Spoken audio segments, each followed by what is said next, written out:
Que frio o pessoal te deixou, né? Agora você vai ficar aí, ó.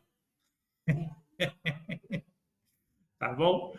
Então, o que que ocorre? Na hora que a gente fala sobre esses clássicos, nós estamos falando do século XIX e início do século XX.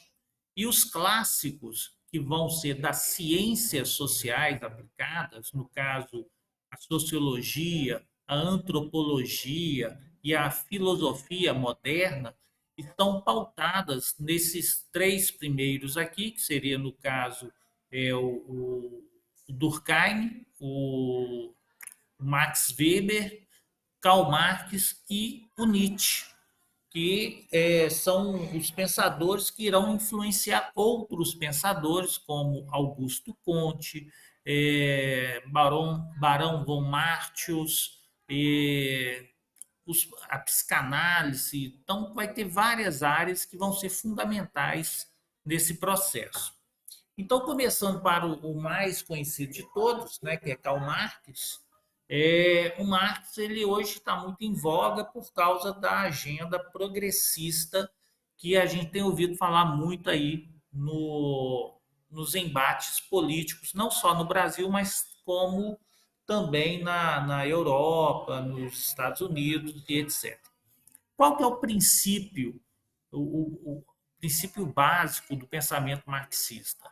É que ele conseguiu visualizar a sociedade em estruturas, que é chamada de macroestrutura. Para o Marx, existe uma estrutura chamada de dialética. O que é a dialética? Eu tenho uma tese, você tem uma outra tese chamada de antítese ou de antitese, e na hora que eu e você entramos num embate, né, num embate filosófico, a gente chega numa conclusão. Essa conclusão é chamada de síntese. Então, para Marx, tudo é dialético. Quer ver um exemplo? A briga entre patrões e empregados. Patrões e empregados têm uma dialética. O patrão quer explorar o funcionário ele quer receber mais do patrão. Então, naquela discussão entre patrões e empregados, sai uma síntese. Que síntese seria essa? O empregado está pedindo ali 10% de aumento. O patrão quer dar 2%.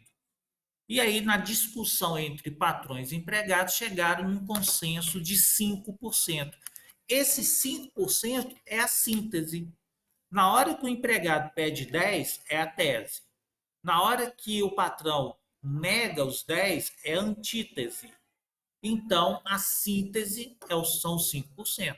Na hora que você está discutindo com o seu colega, com a sua colega, com o seu namorado, com a sua namorada, com o seu marido, com a sua esposa, há sempre um embate.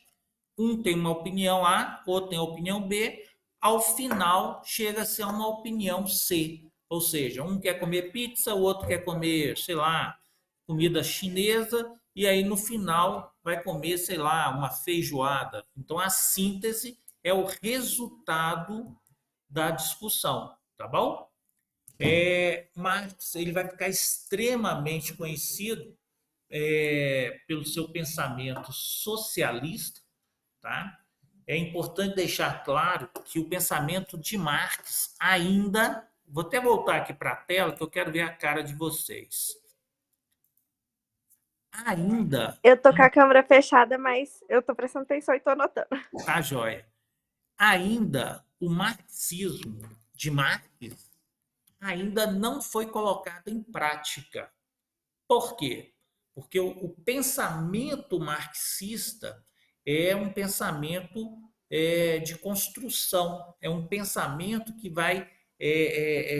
passa pelo capitalismo, pela transformação do capitalismo, pela conscientização que ele chama de classe, e em cima dessa conscientização, no embate entre tese e antítese ou antitese, chegaria-se a um consenso. Qual que era o consenso? Que o capitalismo não é bom. Então, teríamos o socialismo. tá? Então, o socialismo seria o pensamento filosófico e o comunismo seria, então, a prática desse socialismo, tá? Por que eu falei que ainda não foi feito esse socialismo? Ele é chamado de socialismo utópico. Utopia quer dizer sonho, quer dizer algo ainda vislumbrado, não realizado. Porque na época em que Marx idealizou isso, vieram seus sucessores, como o Lenin, depois o Stalin, Leon Trotsky e outros aí. O Lenin tentou continuar o pensamento de Marx. Porém, contudo, entretanto, em 1922, eu tenho certeza que você sabe disso, que vocês estudaram história lá no segundo grau, nós tivemos a Revolução em 1917, a Revolução Russa, e em 1922, a criação lá do Estado da União Soviética.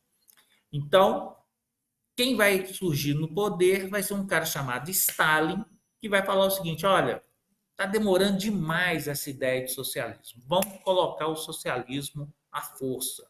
Então, o Stalin, o Lenin, aliás, o Stalin, perdão, ele vai fechar a igreja, ele vai privatizar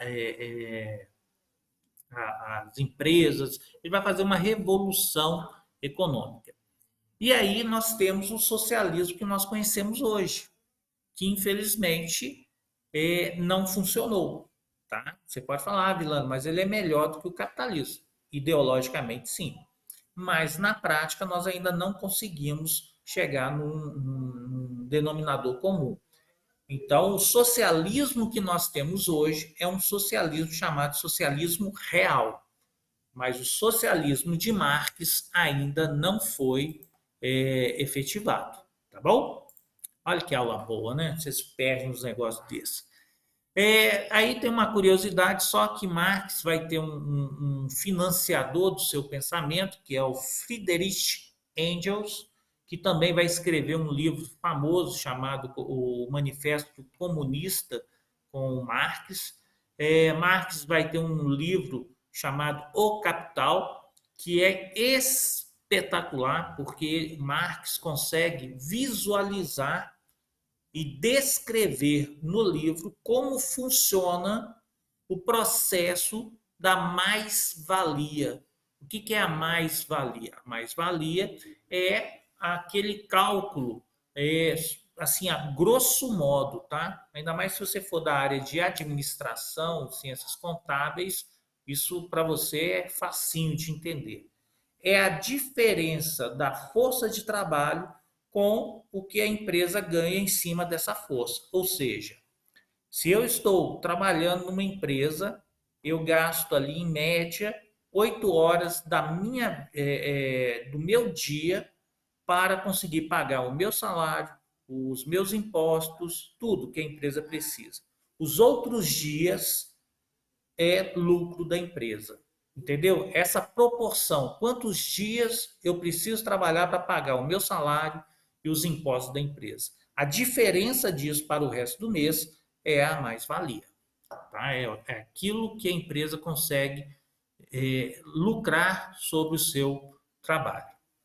E isso gera insatisfação. Se você está na empresa e começa a pensar o quanto que a empresa ganha e quanto que você recebe, você vai ver aí que há um disparate, né? Mas o princípio do capitalismo é esse, é o lucro, tá? Nada errado com isso. A gente não está discutindo ética aqui. É uma forma de entender o mundo. Para os socialistas, essa exploração ela tem que ser questionada e tem que ser tem que brigar, né, por diminuir essas diferenças, chegar naquilo que na Rússia, na União Soviética, chamou de economia planificada, onde o Estado é que define o que deve ser produzido, o que a empresa vai fazer.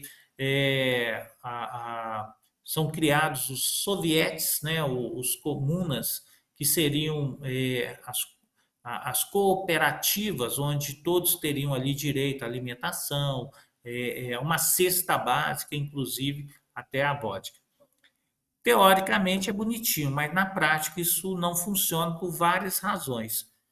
Filosoficamente, seria o seguinte: o homem ele possui uma coisa que, infelizmente, Marx não considerou, nem o Marx, nem o Engels, que é o desejo.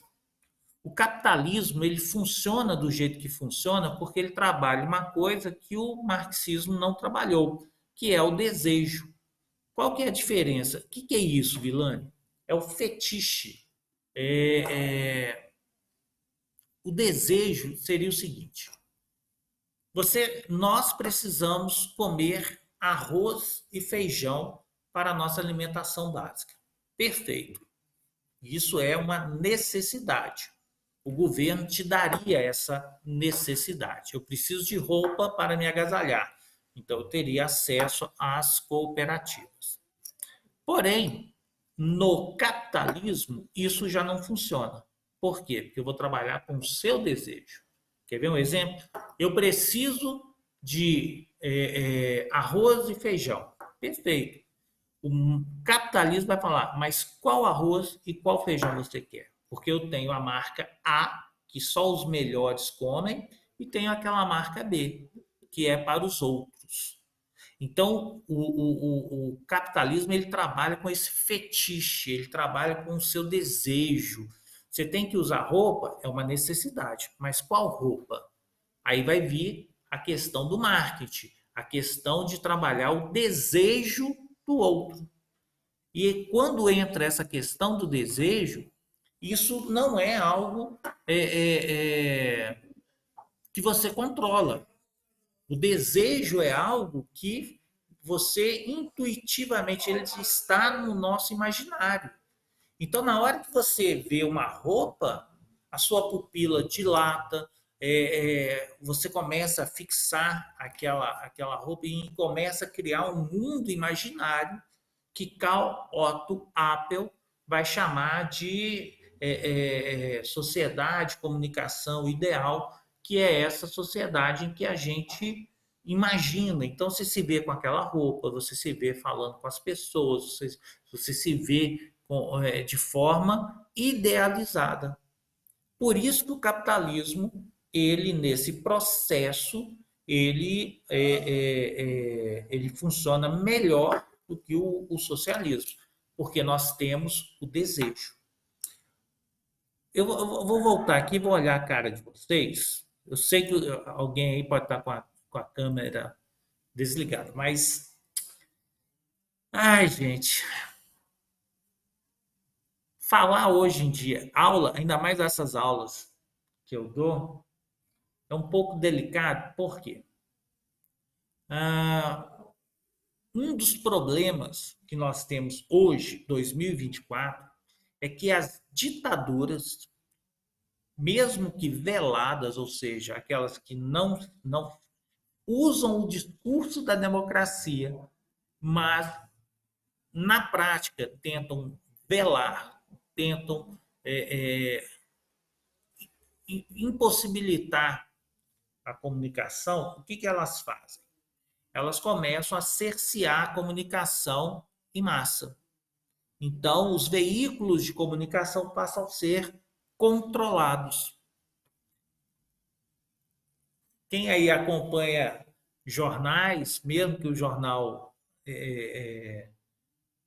do convencional, né, da TV aberta, mas a internet está aí, você pode acompanhar. Você vai ver que há vários projetos de tentativa de cercear o que eles chamam ali de veículos de comunicação, para que as pessoas tenham apenas um único ponto de focal. A Globo, ela até criou uma central, olha que doidura, uma central de veracidade da informação. Então, você quer receber uma informação da internet, você quer saber se é verdadeiro, você entra nesse portal da Globo, que é uma empresa privada, entre aspas, que a gente sabe que ela está tomando partido político. Então, é complicado. Então, dentro desse processo, o pensamento para tentar inibir o desejo é você começar a limitar aquilo que aparece para o outro. Está me acompanhando? Então, assim, Você é uma consumidora compulsiva ou é uma pessoa desapegada aos processos? depende. Eu tenho algumas fases que eu tô mais gastadeira e eu tenho É. as minhas fases que eu tô equilibrada.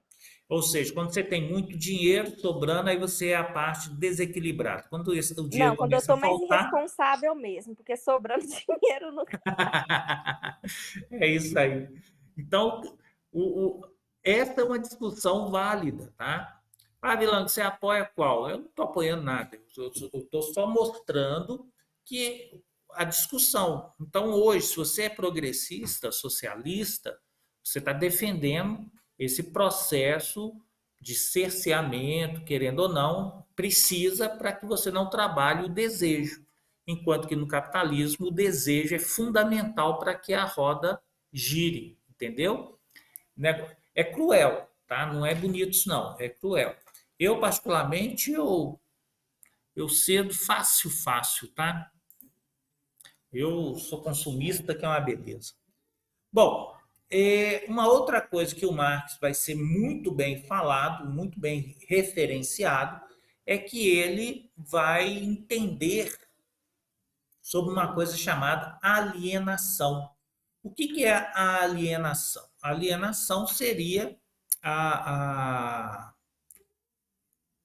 a forma como o indivíduo ele é colocado dentro da organização. Exemplo, o cara que mexe numa linha de produção, ele só sabe fazer aquela parte da produção.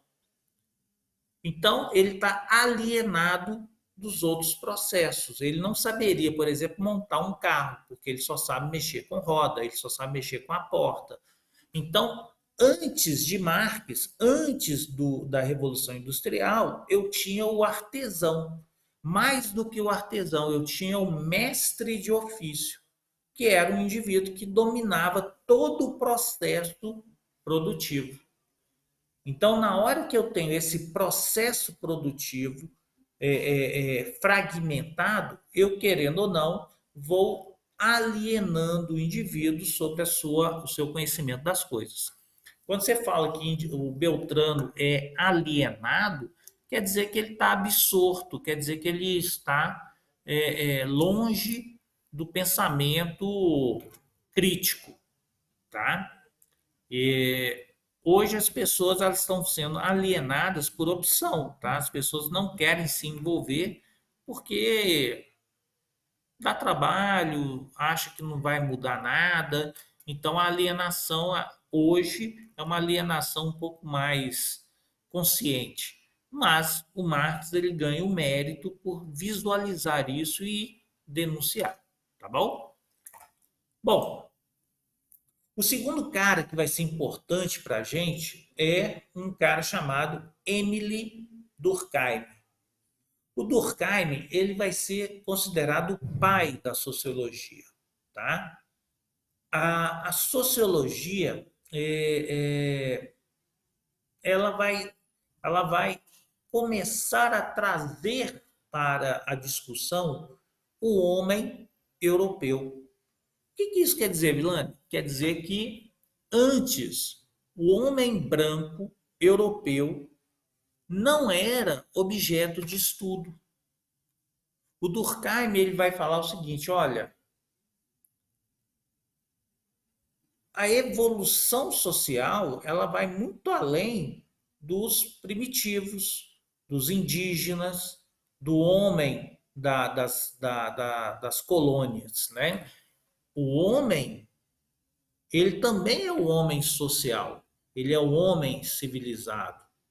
Então, esse indivíduo que agora está dentro de uma. Olha o período que ele está, no final do século XIX para o século XX. O que eu tenho nesse processo? A Revolução Industrial.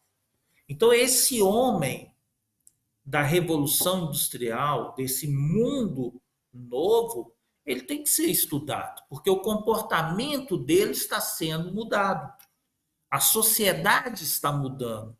Eu não tenho mais o homem do campo, o homem lírico, eu não tenho aquele homem romântico. Eu tenho um homem que agora está numa hipertrofia social, no momento em que a sociedade está um caos, há um êxodo rural para os centros urbanos que não estão preparados. E há um problema maior que as empresas, as indústrias não conseguem absorver quem está chegando nas cidades. Então, eu não tenho infraestrutura, eu não tenho saneamento básico, eu não tenho trabalho, eu não tenho saúde para todo mundo e nem escola. Então, isso gera uma comoção, isso gera uma hipertrofia, ou seja, um inchaço dentro dos centros urbanos. E com isso vem problemas como doenças, violência, criminalidade e etc. Ah, Paulo, mas qual que é a diferença de sociologia com antropologia? É que a sociologia ela vai estudar o coletivo, o objeto no todo.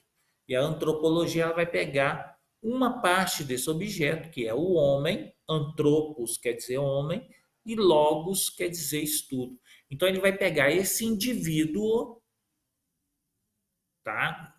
O antropo, e vai estudar o comportamento dele, as suas crenças, os seus valores, etc. Eu gosto de dar o exemplo que é como se fosse o seguinte: o sociólogo ele observa um prédio de vidro e cada prédio, no prédio há vários apartamentos do qual ele consegue observar.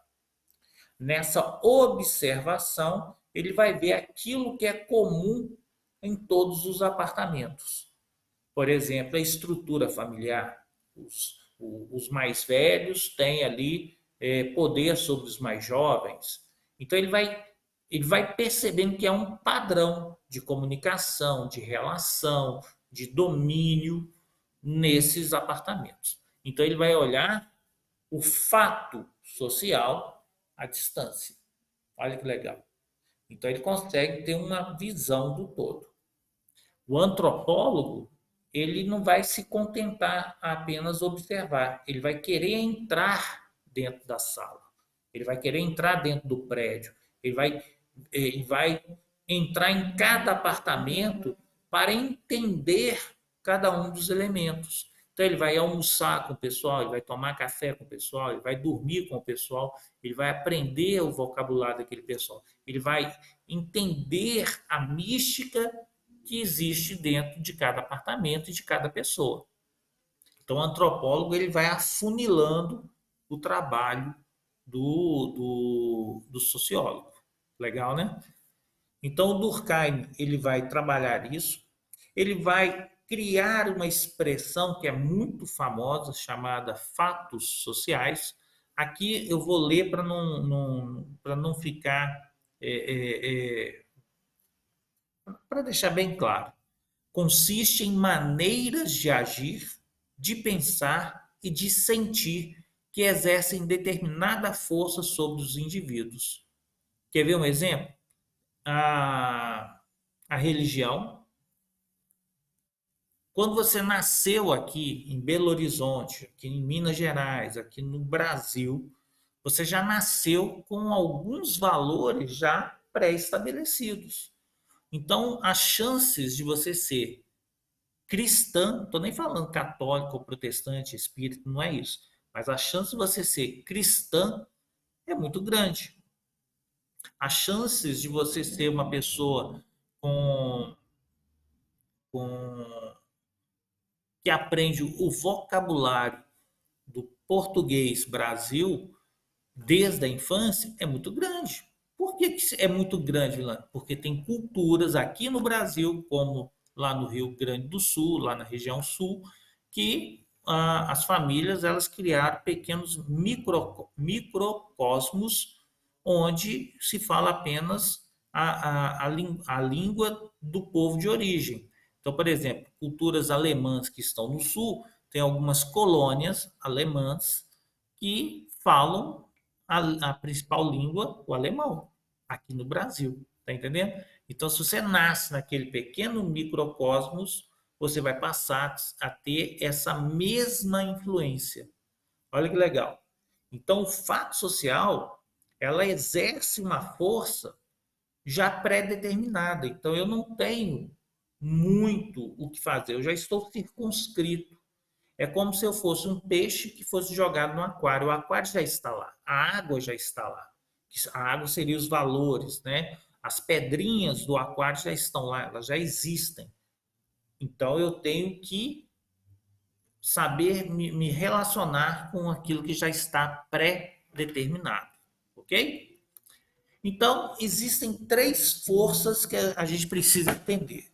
A primeira da coercitividade, ou seja, lembra quando eu falei sobre a questão do desejo? Você entra na nossa sociedade, você já é absorvido por uma coisa chamada capitalismo. Fato. A gente gosta de comprar, a gente quer comprar, a gente se relaciona com o dinheiro ali, né? E todas as relações existentes nessa realidade, ela é financeira. Então, eu tenho a coercitividade, tá? Que são valores que me são impostas e que se eu não seguir, eu posso sofrer algumas sanções, como por exemplo, as leis, tá? As regras sociais. A exterioridade, olha só, exterior. As regras não sou eu que crio, eu apenas já nasço, eu estou nascendo, eu nasci dentro de uma realidade já pré-estabelecida. Ah, Vilãs, quer dizer que as coisas são determinadas? Sim e não, as coisas acontecem, porém elas podem, a cultura ela é dinâmica, então elas podem mudar sim, mas ela é a conta gotas, elas não ocorrem é, de forma abrupta, tá bom? Só uma questão aqui, voltar aqui para olhar na cara de vocês. Quem for assistir o vídeo depois vai ver minha cara aqui, porque eu quero muita atenção nisso. Ah,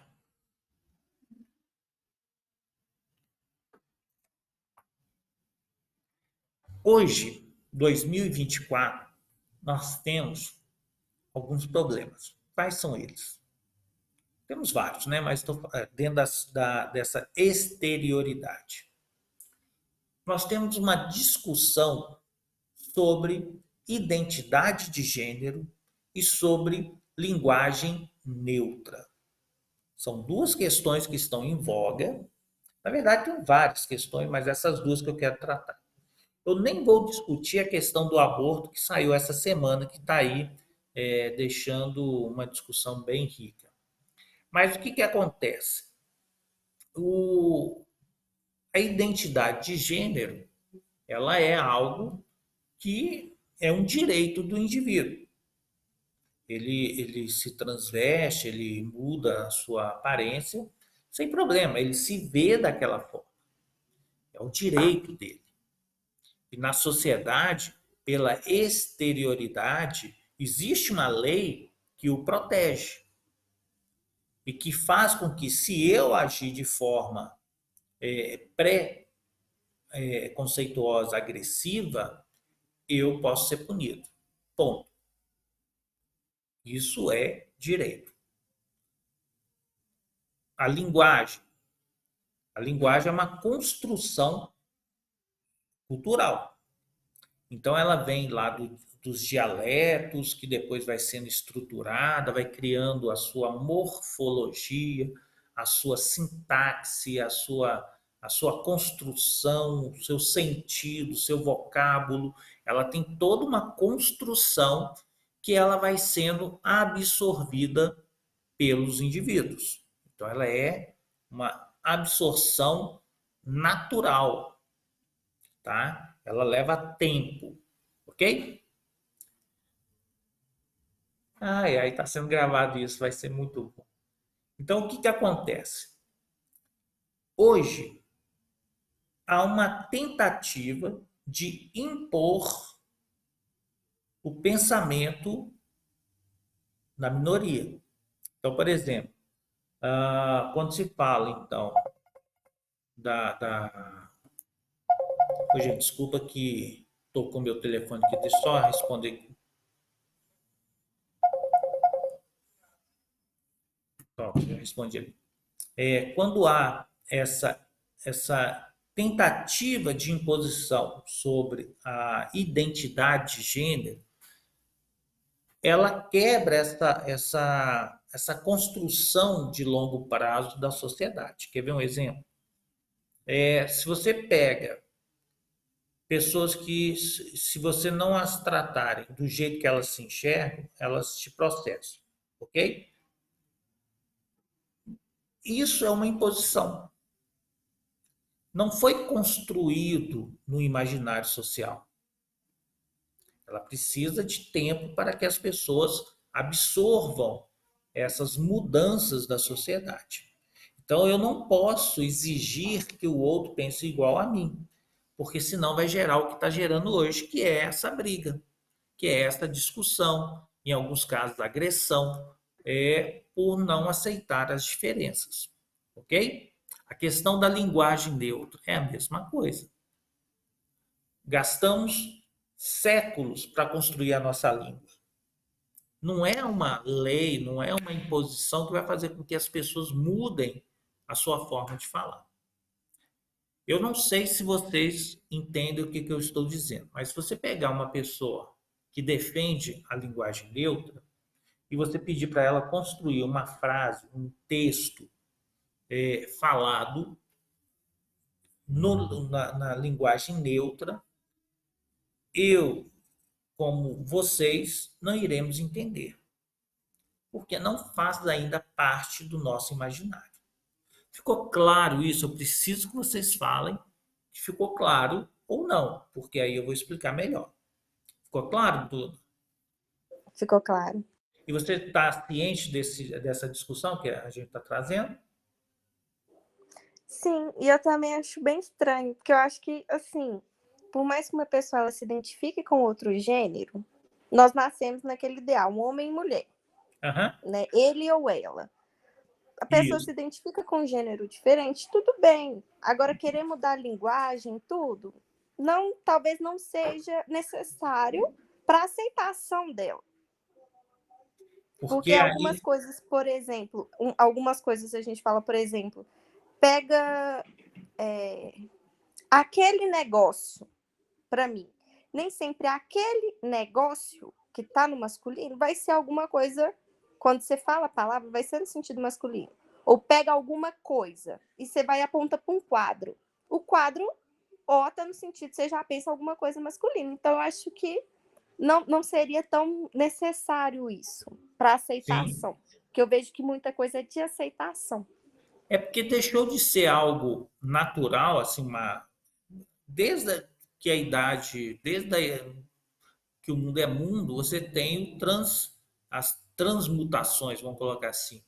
Você tem isso na Grécia, homens que se vestiam de mulheres, você tem isso no Oriente, homens que se vestem de mulher e vice-versa. Isso não é nenhum absurdo, mas o absurdo está quando deixa de ser algo de identidade pessoal e passa a ser algo ideológico. É isso que você está falando. Na hora que a coisa passa a ser ideológico, ela passa a ser impositiva, ela passa a ser algo mais, é, é, mais agressiva. Então, aí, ao invés de ganhar o apoio da maioria, acaba tendo uma rejeição do pensamento. A parada gay que LGBTQI+, agora são 14 letras. Olha que doidura. Ela foi um fiasco. O que juntou, acho que não chegou a 75 mil pessoas na principal avenida lá de São Paulo.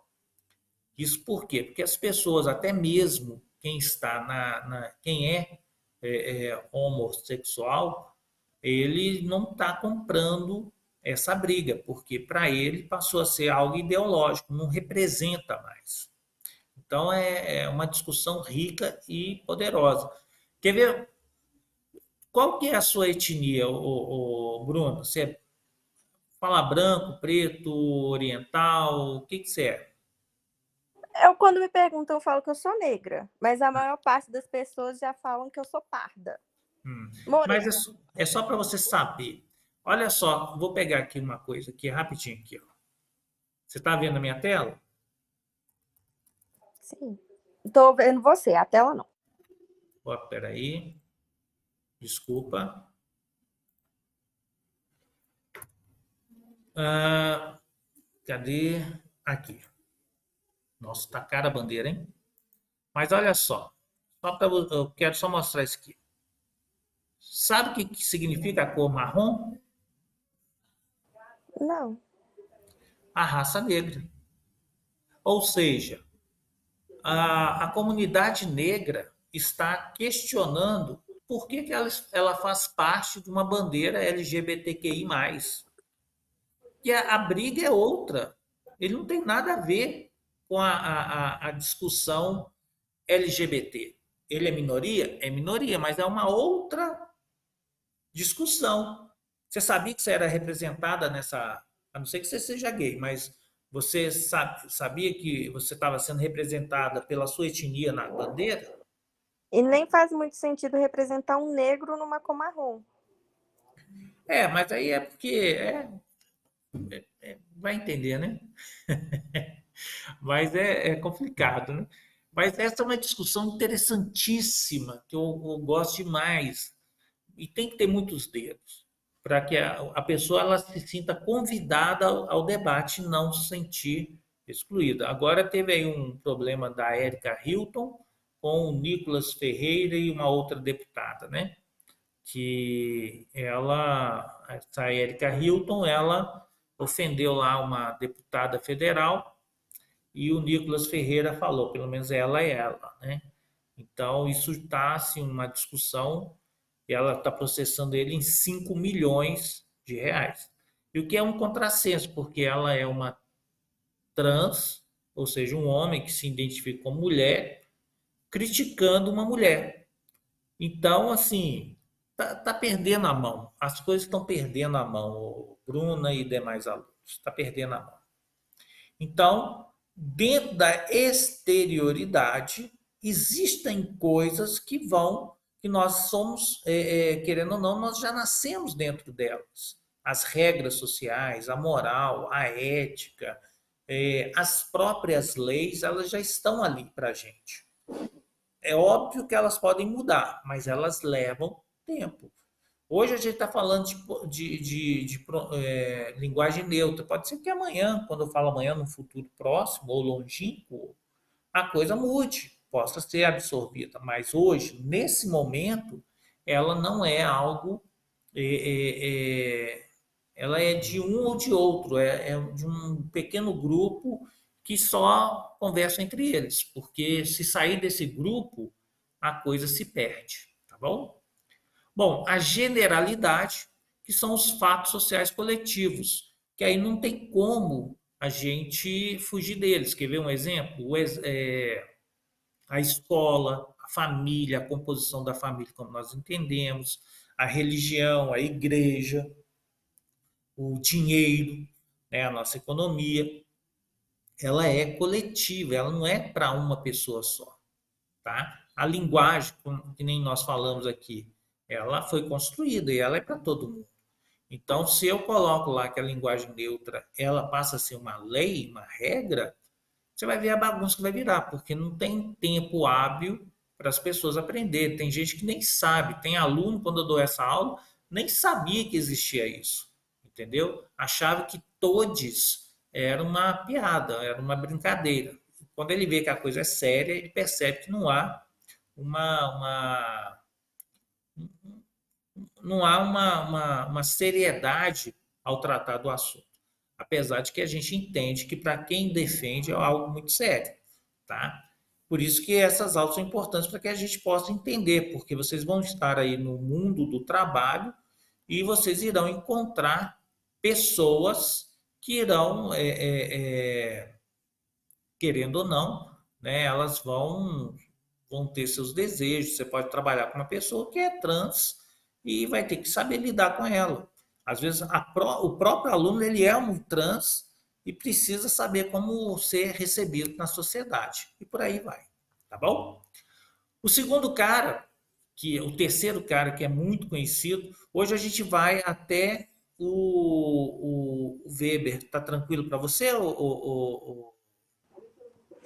Tranquilo. Só uma dúvida. Essa terceira força, essa última que você falou?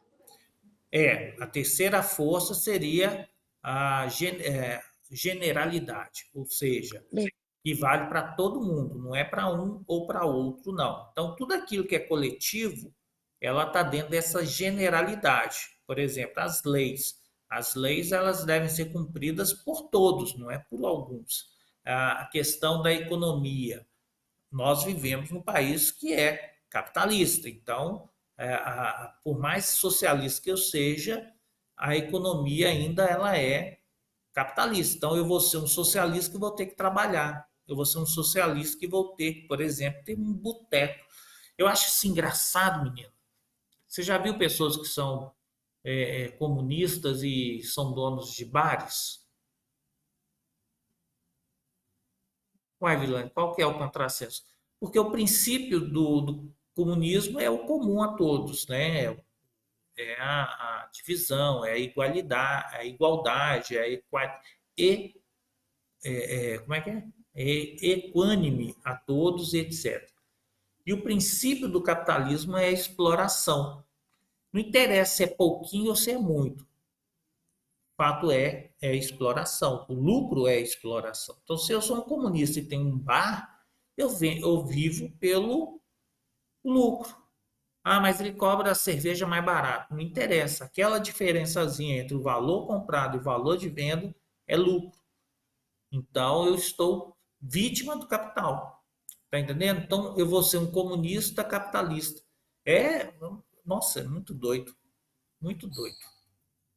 Bom, o outro cara que é bem interessante para a gente falar, que compõe essa tríade, né, dos clássicos, é o Maximilian Karl Emil Weber.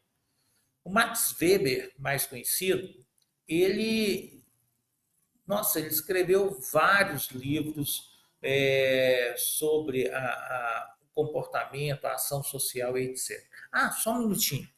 Uma coisa que eu esqueci de falar aqui para você é que o Durkheim ele escreveu um livro sobre o suicídio.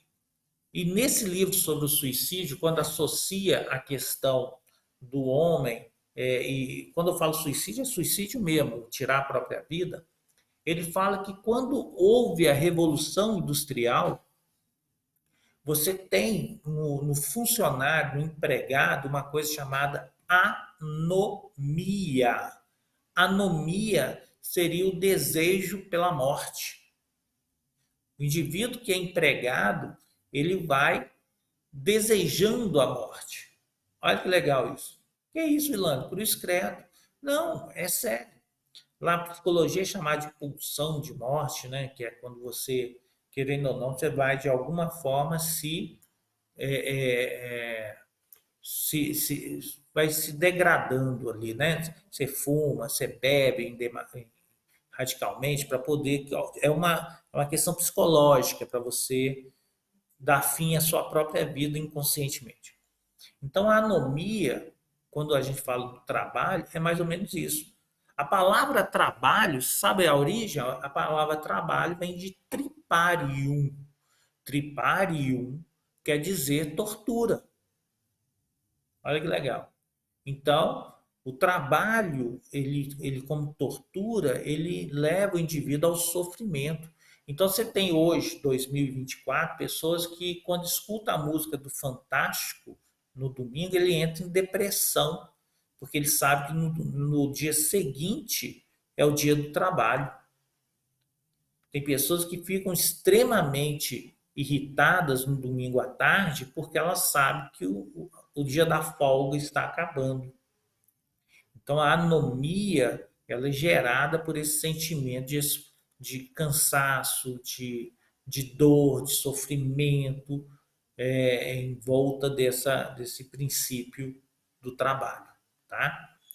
Bom, enquanto o Emile Durkheim está trabalhando numa esfera mais ampla, o Weber ele vai tentar perceber o seguinte: olha, tá certo, Weber, o Durkheim está falando que quando a gente nasce, as coisas já estão ali, os valores já estão construídos. A ação ela é coletiva para todo mundo. Eu entendo isso. Mas o homem é um homem de ação. Eu e você, eu e vocês, nós conseguimos mudar realidades. Nós conseguimos, por exemplo, uma única pessoa, vamos pegar aqui um exemplo, Gandhi, o cara ele conseguiu mudar todo um país, na verdade dois, né, que é a Inglaterra e a Índia. Então a ação de um indivíduo, ela pode sim mudar realidades. A ação do indivíduo, ele muda o coletivo. E o coletivo pode mudar a ação do indivíduo. Então, dentro dessa dialética, o Max Weber ele vai construir todo um pensamento que é bem plausível. Olha só o conceito que ele dá para a ação social. É qualquer ação que possuísse um sentido e uma finalidade determinado pelo seu autor.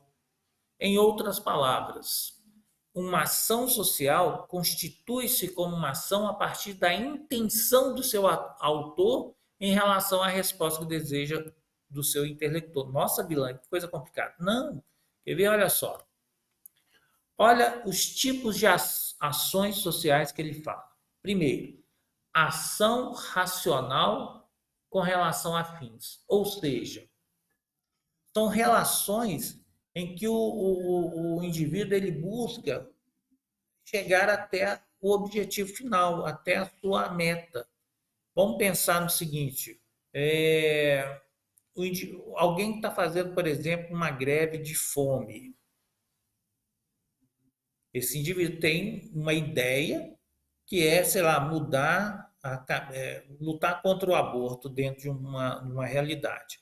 Para isso, ele vai fazer uma greve de fome e irá até morrer se caso não reverter ali a regra que foi criada sobre o aborto. Então, ele tem uma ação racional, ele está consciente disso e tem um fim proposto. Quando você fala de greve, por exemplo, numa empresa, eu tenho uma ideia de greve, nós vamos ficar em greve até chegar no aumento que a gente quer. Eu não sei a sua idade, mas tem algumas empresas, quando há uma greve, você vai ver que tem funcionário que está totalmente perdido, não sabe nem o que está acontecendo. Então, esse indivíduo, ele não entra nessa ação racional em relação a fins. Entende? Ele está lá na ação da exterioridade que o Durkheim fala. As pessoas elas vão por rebanho. Tá entendendo? Ou tá complicado? Tá dando para entender, sim. Mas é legal quando a gente começa a visualizar isso na nossa sociedade. Tá? Você começa a perceber, por exemplo, na sua sala de aula, os alunos se organizam para poder. Ontem, por exemplo, a Mariana me perguntou sobre as aulas. Eu falei com ela que eu tirei até os prints das telas. Tá? Alguém procurou.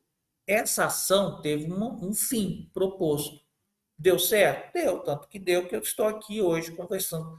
Foi você que conversou? Porque se foi você, se foi uma outra pessoa e hoje é você que está, você é essa que eu acabei de falar, que é do rebanho, né? Que, opa, entrei, não Não, sabia direito o que está não acontecendo. foi eu que conversei, mas foi eu que, quando você perguntou se tudo bem de dar aula hoje e na semana Sim, que vem também repor, eu foi duas pessoas que falou que estavam de acordo que assistiria e eu fui uma. perfeito. Então, olha aí, uma ação racional em relação a fim. Aquele que entra e não sabe o que está acontecendo, ele está na ação de massa, de gado, de acompanhar o fluxo. Mas isso psicologicamente tem uma função, tá? A gente não vai entrar aqui na psicologia, mas é bem interessante. A ação racional com relação a valores. Tem empresa, eu vou falar na realidade de empresa, tá? Por exemplo, que dependendo de quem, do setor que você trabalha, você pode receber algum tipo de propina, tá? Ou melhor, receber não, receber uma oferta de propina. Dependendo do seu grau de consciência social, pessoal, uma consciência política, religiosa, você não vai aceitar a propina por uma questão de valores que foi construído no seu imaginário, tá? Então isso funciona. Só um minutinho. Ô, Ronan, pega o meu carregador, por favor, do computador. Por favor, vai acabar aqui. Então, a ação racional com relação a valores está ligada a princípios morais. Essa questão que nós falamos aqui sobre o LGBTQI+, ela é um valor. Quando ela vira imposição ideológica, ela deixa de ser valor ativo e passa a ser imposição como é que eu acabei de falar? Ela passa a ser algo ideológico. Ela perde seu valor, né, de pessoa e passa a ser ideologia. E quando se torna ideologia, vai lá no Durkheim, que está no processo de grupo. Então, eu perco a essência, eu perco a minha capacidade valorativa. Tá? Bom, ação afetiva. Tanto eu, quanto você, quanto qualquer um, a gente atua de forma afetiva. Não tem como. A gente não é. Vou só colocar. A gente não é um robô. Isso no direito é discutido por quê? Só para você ter uma ideia. O princípio da ciência é de que as pessoas, que o cientista não pode ter valor sobre o objeto observado. Ou seja, se eu vou pesquisar sobre aborto, eu não posso deixar que os meus valores sobre o aborto interfiram na minha pesquisa. Como assim, Vilani? Ora, se eu defendo o aborto e faço uma pesquisa se as pessoas aceitam ou não o aborto, e vamos que na minha pesquisa o maior número de pessoas seja contrário à minha opinião, eu posso, de alguma forma, corromper o resultado da pesquisa. Eu posso ignorar algumas coisas, eu posso distorcer os dados.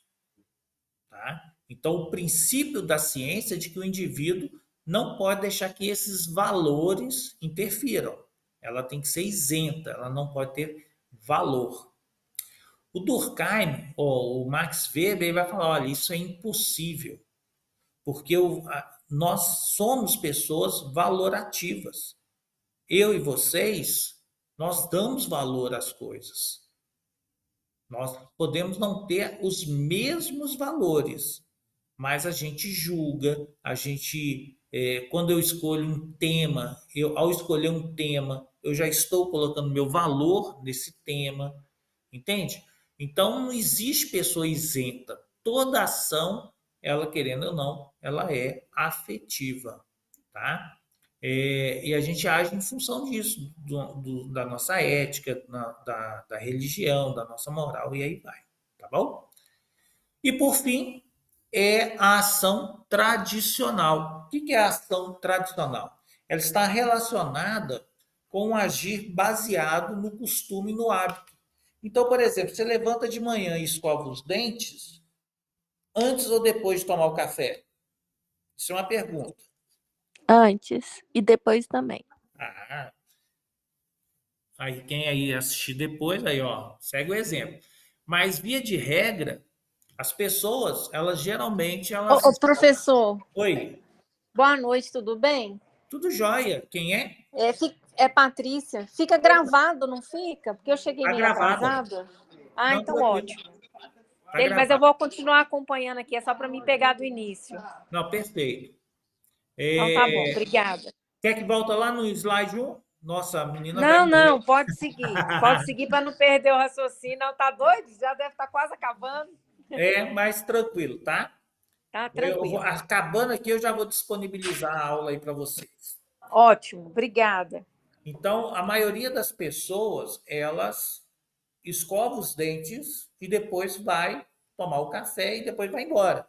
Ela não tem essa segunda tradição de escovar após tomar o café. Isso porque já é uma tradição na nossa cultura. A questão de tomar, por exemplo, aqui no Brasil a gente tem o café com pão de manhã. Se você for nos Estados Unidos, já não é mais, não é assim. Lá o café da manhã deles é o nosso almoço, praticamente. Se você for numa outra cultura, as pessoas tomam chá e aqui a gente toma café. Então, a ação tradicional é aquilo que a gente age e nem para pensar, porque já faz parte da nossa realidade, já faz parte da nossa cultura, tá? Mas, como a ação do indivíduo é uma ação que interfere no todo, pode ser, por exemplo, que o indivíduo mude todos esses hábitos. Quer ver um exemplo?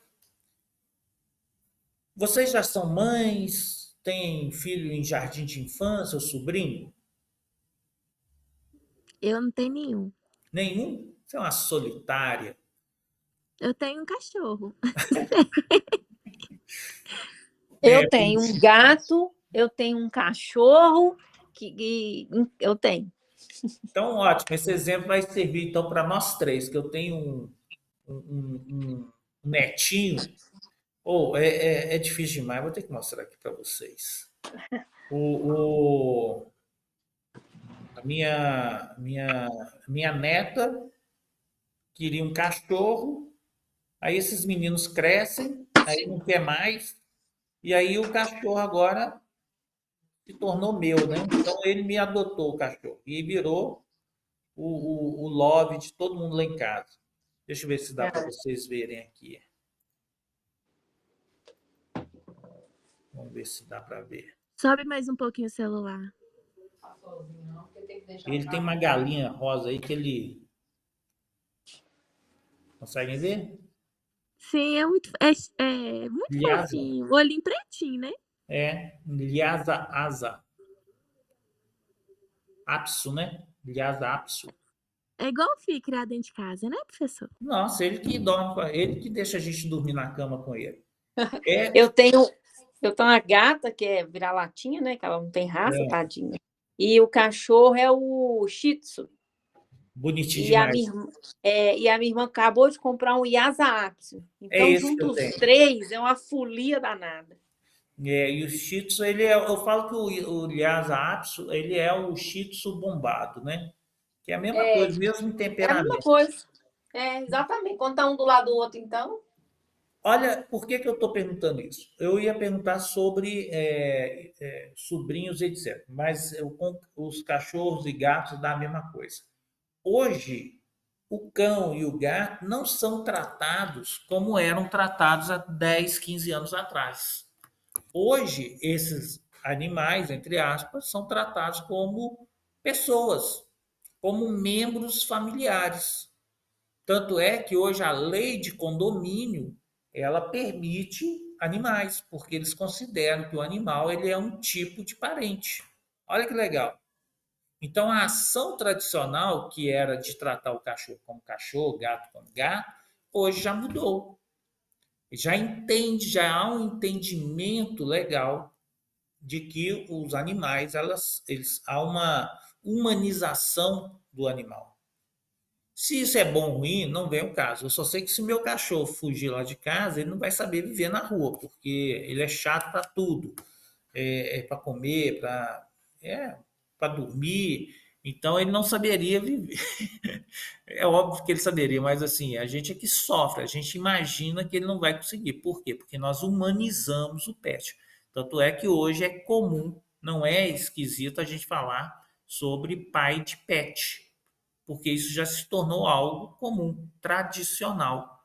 E não é só aqui no Brasil, isso está no Ocidente no todo, até no Oriente.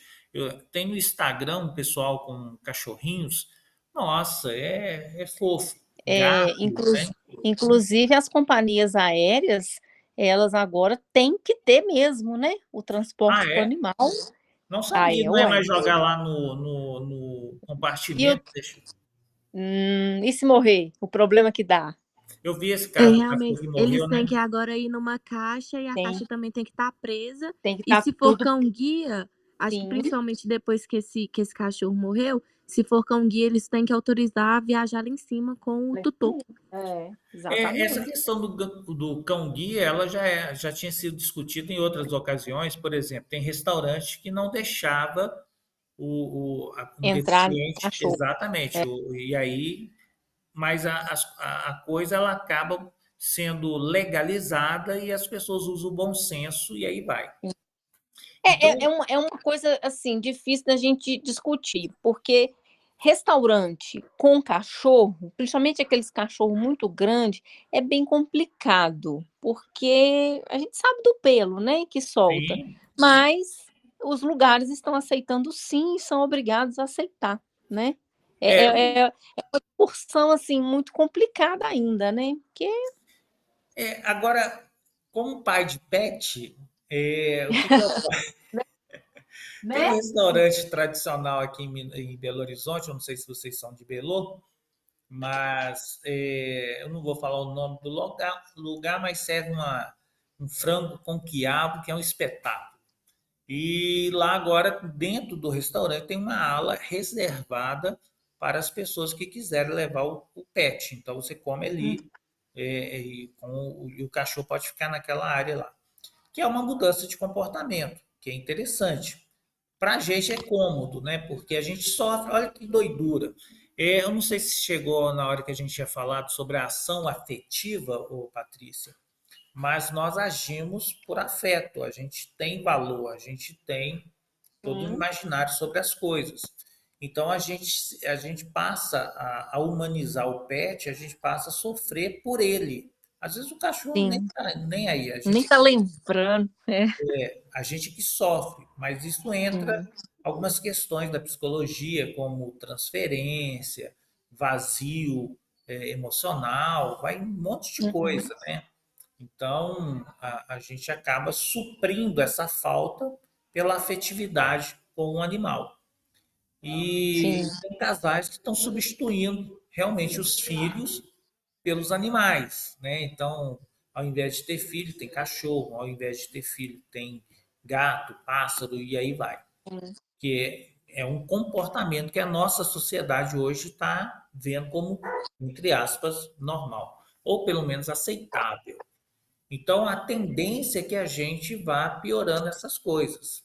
Piorando por quê? Porque a gente passa a brigar por direitos desses bichos na nossa sociedade.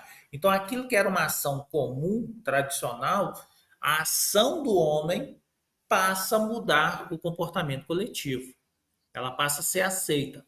A gente estava falando um pouco mais cedo sobre a questão que na cultura exige um certo tempo de maturação para que as coisas ocorram. Então, esse tempo de maturação ele está ocorrendo. No caso dos animais, foi em função da pandemia que houve as pessoas, por esse vazio, né, que elas começaram a sentir por causa da pandemia, que ficaram isolados, passaram a transferir isso para alguma coisa afetiva. Então, pessoas foram para as plantas, tem casa que parece um viveiro, né, assim, cheio de pássaros, plantas, uma fauna completa ou para os animais, ou para algum tipo de hobby. Mas fato é que nós buscamos algumas alterações no nosso comportamento. Então, a ação do indivíduo, ela é, sim, possível de mudar o coletivo. Quando eu perguntei sobre criança, pelo seguinte, eu não sei a idade de vocês, mas na minha época não se comemorava Dia das Bruxas. Hoje já faz parte do calendário escolar. Então, o seu sobrinho, a sua sobrinha, o seu amiguinho, que seja, hoje as escolas ela já tem lá no dia 31 de outubro a festa do Dia das Bruxas. O Dia das Bruxas não é um hábito, não é da nossa cultura, mas nós absorvemos. O Dia das Bruxas ele foi sendo incorporado aos poucos na nossa sociedade, de tal forma que hoje colocou, a gente nem percebe. É legal, os meninos gostam de se fantasiar, gostam de fazer a festinha deles, etc. Então, olha só, uma ação partiu de alguém e ela passa a virar algo comum na nossa sociedade. Ok? Então, a ação do indivíduo muda, sim, a ação coletiva. Tá? Perfeito? Até aí? Deixa eu só fazer a introdução para a próxima aula, que será na quinta que vem, que é a seguinte. Como nós tivemos uma discussão efervescente aí sobre Marx, o Nietzsche, o Friedrich Nietzsche, ele vai ser um cara espetacular. Talvez vocês não conheçam pelo nome, mas com certeza uma frase dele vocês conhecem, que é Deus está morto. Por que ele fala que Deus está morto? Por vários motivos, mas talvez o mais contundente, o que a gente mais possa entender é o seguinte. No século XIX, como nós falamos agora há pouco, o Marx conseguiu identificar toda uma mudança de comportamento do mundo rural para o mundo capitalista, para o mundo urbano. E o Durkheim ele vai entender que essa sociedade urbana mudou o seu comportamento. Então agora não era mais interessante estudar o índio, o negro africano, o aborígena. Não é mais interessante. O que é interessante é estudar o comportamento do homem branco europeu nessa nova realidade urbana, que é a Revolução Industrial, que fez com que houvesse uma migração do homem do campo para as cidades, gerando todo um problema chamado de hipertrofia social. Perfeito. A relação do homem com o trabalho gerava uma coisa que nós falamos agora há pouco, chamada anomia, que é uma depressão, uma pulsão de morte ali. Por quê? Porque o homem trabalhava, em média, assustem, tá? Cerca de 15 a 19 horas por dia. 15 a 19 horas por dia. Esse homem, então, ele está cansado, com fome, porque o alimento básico deles eram sopa de batata ou repolho, vivendo mal, porque viviam cercados ali num cômodo só, né, sem banheiro, sem infraestrutura nenhuma. Esse homem que está ali, homem e mulher, eles estão trabalhando então nesse processo exaustivo.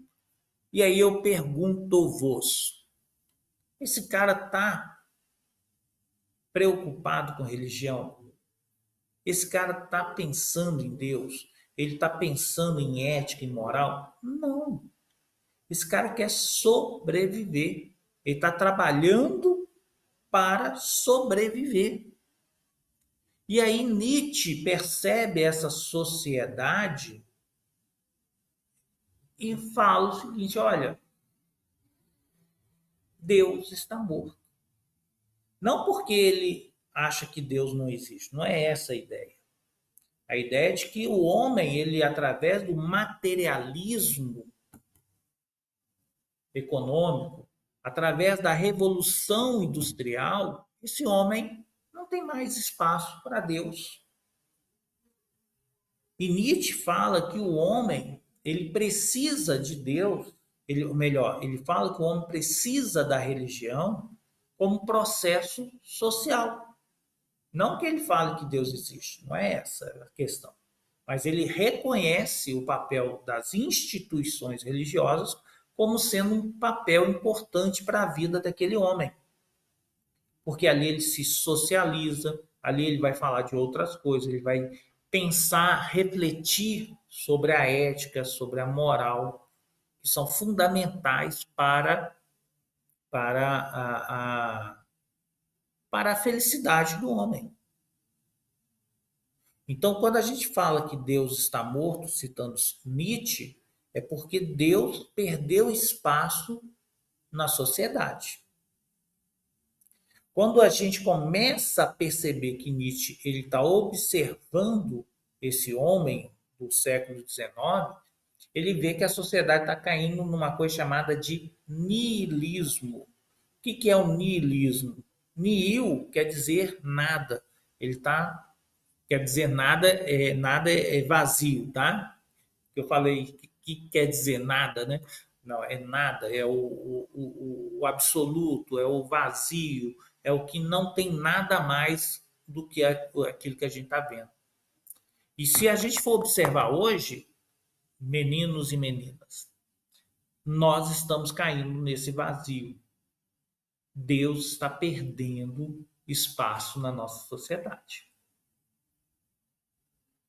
Porque nós estamos presos às nossas dores, né? A nossa sociedade do consumo, do trabalho, e agora nós temos uma coisa que está muito forte, que é chamar de hedonismo. O hedonismo quer dizer busca do prazer imediato. E aí você vê essa geração de jovens que quer o agora. Então você vai ter pessoas, aí a geração Z, ou chamada de geração milênio, né?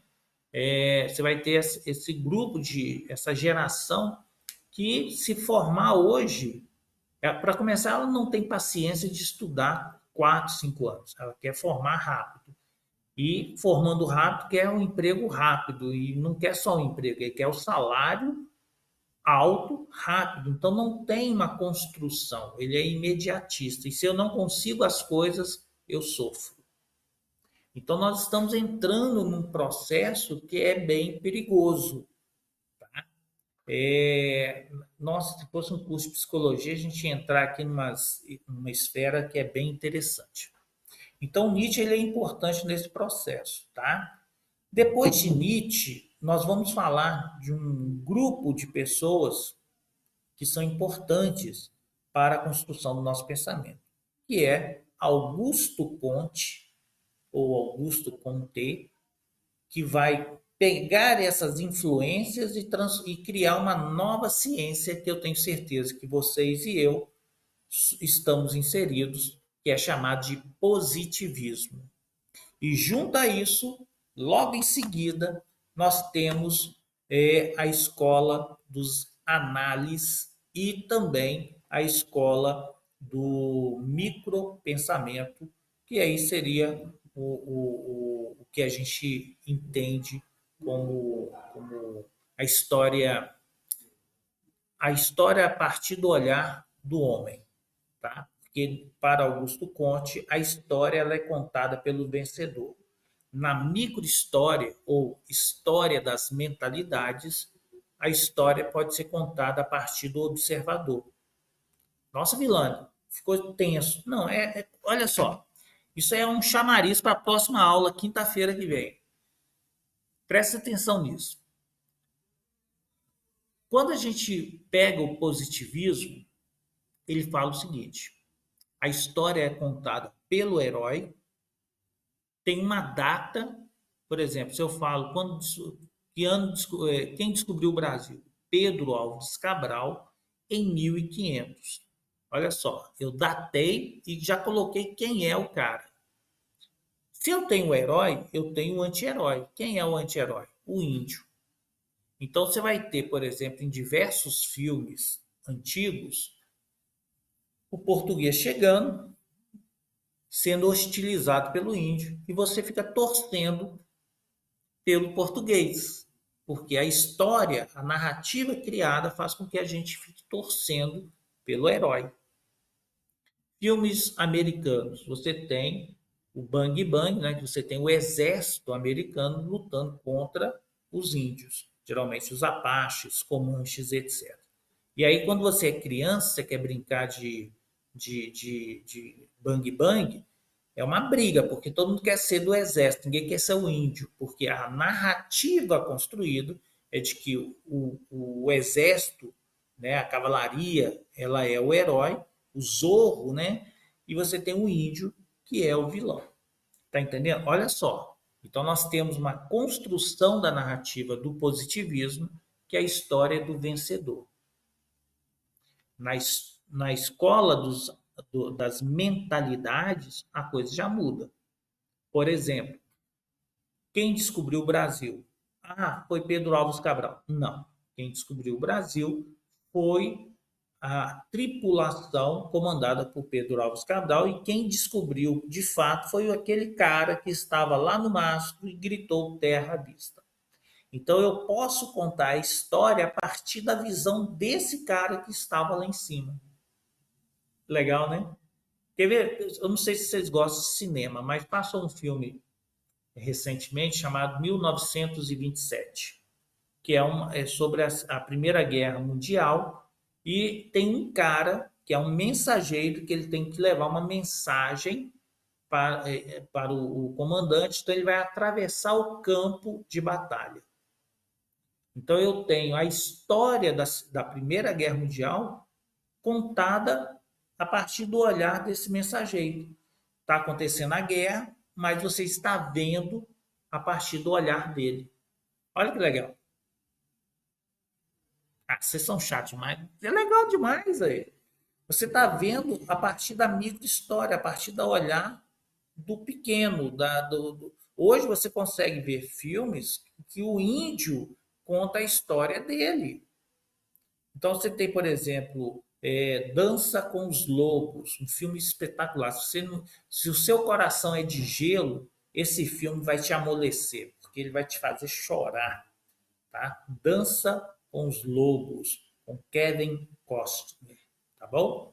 Espetacular esse filme, porque vai mostrar a partir da visão do índio. Então, tem vários filmes, vários livros, vários tudo aí que vai trabalhar nessa perspectiva. Tá bom? Alguma pergunta até aqui? Patrícia, eu sei que você chegou agora, mas você conseguiu entender mais ou menos o que a gente está trabalhando? Sim, sim. É uma matéria muito interessante, professor. Não, Eu? faz realmente a gente ter uma visão assim das coisas, né? Que igual você falou, tem a visão tem o filme lá da guerra, Segunda Guerra, Uhum. né? Mas assim, e a outra visão? E de quem estava lá dentro, em outro contexto, que viu outras coisas, que presenciou outras coisas. Então, assim, faz a gente refletir sobre vários assuntos, né? Sim, Você não só pensar só naquilo, você ter, você ter uma abertura aí para pensar, para ter várias outras visões e pensamentos de um assunto só. perfeito. É isso que é. Só um minutinho. Oi? Sim. Só para você ter uma ideia, essa ideia da micro-história ou dessa história da mentalidade, ela está ganhando vários segmentos. Por exemplo, agora, como falei, a gente está vendo a literatura explorando muito bem isso nos romances, porque você tem uma história central, por exemplo, A Casa dos Espíritos. Não é livro nem filme mediúnico, não. O espírito seria o pensamento, o que estava acontecendo ali na época. E Sim, nesse filme ou livro, você tem ali toda uma relação dentro de uma casa, então você está preso ali vendo o que está acontecendo, mas o pano de fundo é, uma guerra civil que está ocorrendo, se eu não me engano, na Espanha ou no Chile, agora eu estou em dúvida. mas você tem toda uma história acontecendo e uma outra, uma subtrama que vai te localizando. É espetacular. O Bruno e Patrícia, eu sou um aficionado pela a microhistória. Eu acho que